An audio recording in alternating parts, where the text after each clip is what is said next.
अरे जा, अगर तू ना मिलू तो मर जाए। दिल के दर्द दिया के मिले ना दवाई हो, दिल के दर्द दिया के मिले ना दवाई हो।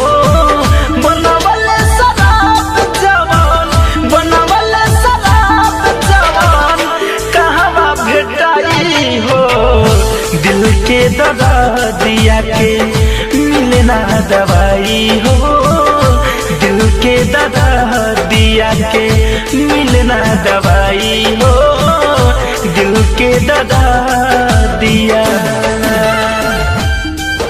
क्या फर्क रह गया तेरे और जमाने में, तुझे तरस ना आया मेरे दिल को जलाने में।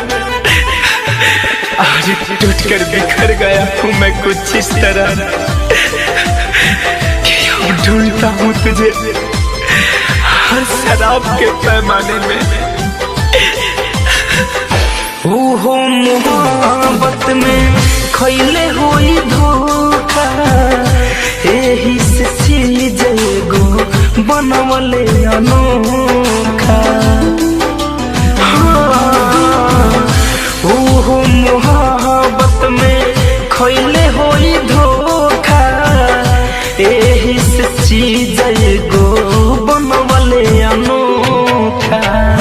लागल बयाग दिल में कैसे बुझाई हो, लागल बयाग दिल में कैसे बुझाई हो। बनवले शराब जवान, बनवले शराब जवान कहवा भेटाई हो।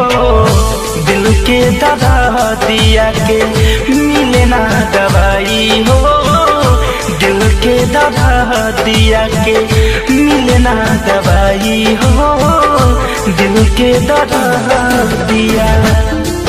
डर छुपाने की अब जरूरत नहीं है मुझे, बहुत मशहूर हो गया हूँ मैं झूठा मुस्कुराने में। हर रास्ते का मुसाफिर बन के रह गया हूँ मैं, तुझे ढूंढते ढूंढते भटक जाता हूँ मैं खाने में, मैं कैसे के जी कवनो लेके जखम हो। फैशन फिरोज करना कैलू राम हो। कैसे के जी कवनो लेके जखम हो। अभिनव दिनेश पढ़ना कैलू राम हो। धड़कन धनंजय के कैसे भुलाई हो, धड़कन धनंजय के कैसे भुलाई हो। बनवले शराब जवान, बनवले शराब जवान कहवा भेटाई हो।